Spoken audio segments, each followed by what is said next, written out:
Hello everyone, कैसे हैं आप सभी।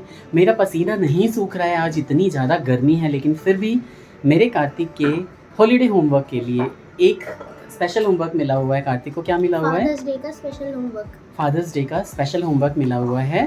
तो आज की डेट में हम क्या कर रहे हैं, वो होमवर्क ये है कि मुझे जाना है किचन के अंदर मुझे कुछ प्रिपेयर करना है। तो चलिए झटपट बनाते हैं एक बहुत ही ज़्यादा स्वादिष्ट खीर, जो कि जिसको कि आप एमपी की खीर कह सकते हैं, पेशावर की कह सकते हैं, बिहार की कह सकते हैं। जो जहाँ बनाएगा ना वो वैसे ही अपना मुझे लगता है कि उसका टेस्ट आएगा। तो हम एक स्पेशल खीर बनाने चलते हैं।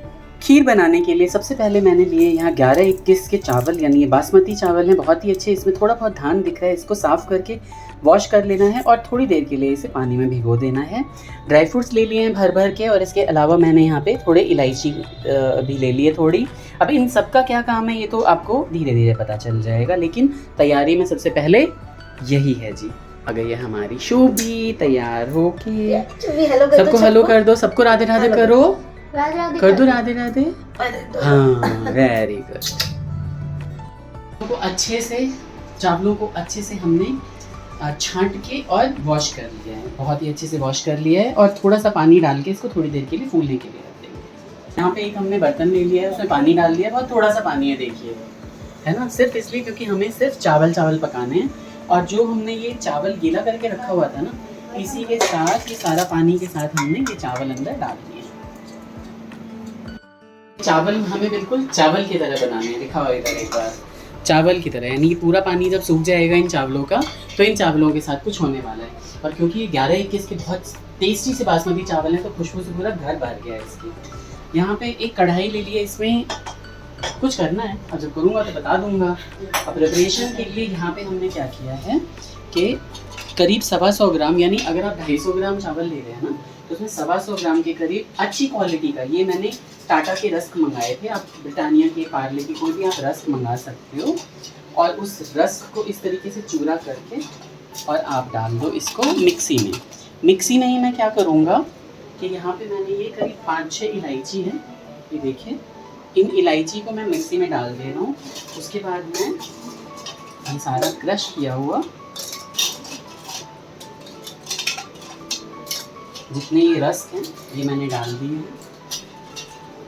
इसके बाद जो सबसे इम्पॉर्टेंट चीज़ आती है ना उसमें, वो करीब देखिए, जैसे 250 ग्राम चावल लिए तो 50 ग्राम के करीब आप उसमें ना मिल्क पाउडर डाल दो, ठीक है। तो मैंने ये मिल्क पाउडर डाल दिया। अब जैसे इसमें चावल उबाल जाएंगे ना हमारे, उसको ठंडा करने के बाद आधे चावल पतीले में रहने देंगे और आधे चावल को इसमें हम पीस लेंगे और एक बहुत ही स्मूथ सा पेस्ट बन लेंगे इसका। अब ये चावल जो है बिल्कुल पक चुके हैं मेरे, और क्योंकि खीर में क्या होता है कि आपको चावलों को बहुत ही ज़्यादा पकाना होता है, पूरे अच्छे तरीके से पकाना होता है, तो आधे चावल मैं इसमें से ले लूँगा इस थाली में, और इसको हम थोड़ा सा ठंडा कर देंगे। ठंडा करने के बाद इसको हम चला देंगे इसमें मिक्सी में। तो वेट करिए नेक्स्ट स्टेप का। इसी में हमने डाल दिया चावल को ठंडा होने के लिए, और थोड़ा ठंडा हो गया तो उसको डाल दिया फ्रीज़र में, ताकि वो जल्दी से ठंडा हो जाए। और ये सारा जो आइटम है ना, इन सब को डाल देंगे हम। पहले मैं इसे सूखा पीस लूँगा और उसके बाद फिर इसको थोड़ा गीला करके पीस लूँगा। इसमें 1 गिलास पानी मैंने डाल दिया था, आधा गिलास पानी और डाल दिया है।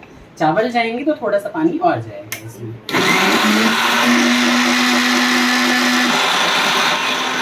और यहाँ पे चावल भी ठंडे हो गए हैं, इन चावलों को हम डाल देते हैं मिक्सी में।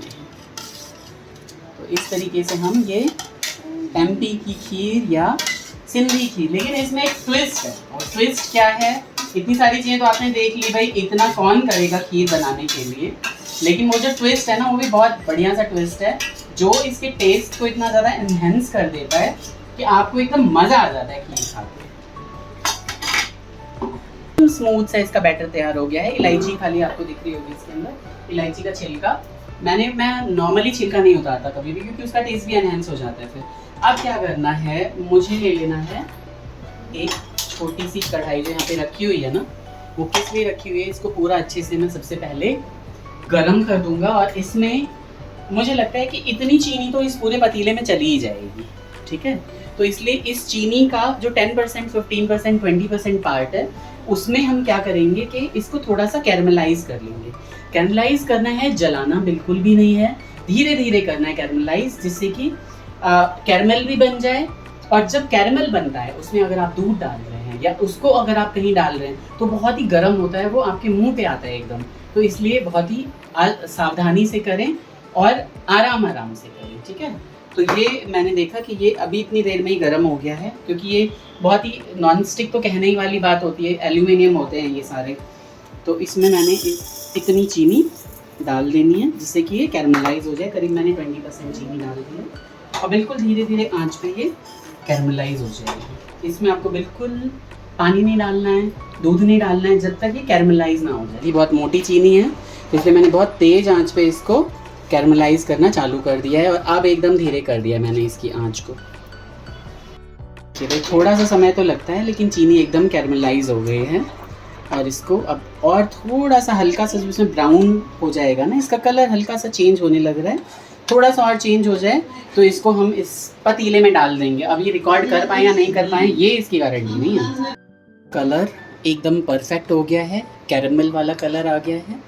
बिना पानी के आपको इसी तरह का कलर मिलेगा। मेरी तरह आप ये गलती मत करना, छोटा चम्मच मत लेना, थोड़ा बड़ा सा कुछ ले लेना। और इसको अब मैं इसमें डाल देता हूँ। और ये उड़ता है ना, तो इसलिए थोड़ा हाथ दूर रख के इन सब चीज़ों को करना चाहिए।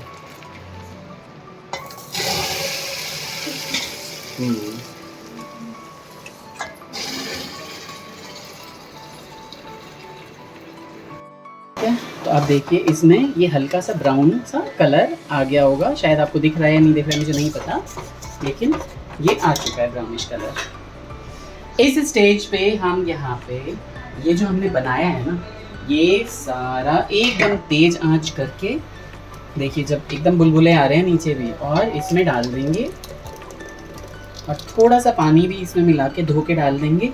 और उसके बाद डालेंगे इसमें जो इसका इंग्रेडिएंट होता है खीर का, क्या होता है? दूध। यस।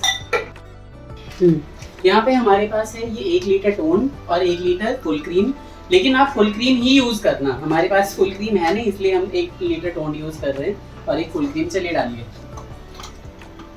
आपको चलाते हुए एकदम, ताकि इसका टेम्परेचर मेंटेन रहे। एक कोई दूसरा बंदा, क्योंकि फ्रिज में से निकालते हैं डायरेक्ट दूध, तो टेम्परेचर मेंटेन करके और खीर को बनाना होता है। चलो पापा और बाबू की एक फोटो ले लेते हैं। हाँ, आओ कार्तिक। जैसे कि खीर बन चुकी है हमारी, उसमें डालना है हमें चीनी। तो या तो खीर में जब ठंडी हो जाए ना तब डालो, या बिल्कुल गरम गरम में डाल दो, ताकि उसके फटने की कोई चांसेस ना रहे। तो हमने डाल लिया है यहाँ पे चीनी खूब सारा। उसके साथ ही जो ड्राई फ्रूट था उसको बिल्कुल बारीक कतर कतर के, ये कतरन डाल दिया है हमने इसमें, और चीनी डाल दी है, और खीर बिल्कुल उबल रही है। 5 मिनट तक इसको उबालना है। उसके बाद इसको आप चाहें तो किसी चीनी मिट्टी या फिर मिट्टी के किसी भी बर्तन में डालें, ठंडा करें और उसको फ्रिज में रखें, और उसके बाद 3-4 घंटे बाद खाएं। साहब, इसको हम चला रहे हैं पिछले आधे घंटे से, अब जाके खीर बिल्कुल रबड़ी जैसी बन गई है। इस स्टेज पे हम जो है ना, मन तो कर रहा और रबड़ी बनाएं, लेकिन अब ये क्योंकि पक चुकी है बहुत ज़्यादा। कलर कैसा आ रहा है इसमें देखिए, इसमें लाइट ब्राउन कलर हो गया है इसका, और खुशबू इतनी मस्त आ रही है ना, मैं बता नहीं सकता। देखिए एकदम रबड़ी जैसी खीर बन गई है ना, एकदम मस्त खीर बन रही है। तो इसको हम जब ठंडा करेंगे किसी बर्तन में, है ना, तो करके मैं एंड कर दूंगा वहाँ पे, लेकिन इसी तरीके से भी आप इसे खा सकते हैं, बट आप ठंडा खाएंगे तो और ज़्यादा टेस्टी लगेगा। तो कैसा लगा ये रेसिपी, कैसी लगी, हमारी मेहनत कैसी लगी, बताइएगा कि आपको इसमें और किस तरीके से किस को खीर बनानी आती है ना। और अपना ख्याल रखिए, ब्लॉग को लाइक करिए, शेयर करिए, सब्सक्राइब करिए हमारे चैनल को। जो लोग नए हैं बिल्कुल कंजूसी ना करें, सबको खीर मिलेगी खाने को। ठीक है, बाय बाय। एकदम मस्त सा टेक्सचर आया है, और फ्रिज में रखी हुई खीर एकदम मस्त सबको लगी। आपको कैसी लगी बताइएगा, और बाय बाय तो मैं पहले ही कह चुका हूँ, लेकिन जैसा कि प्रॉमिस किया था एंड कर रहा हूँ यहाँ पे। Take care, bye bye, Radhe Radhe.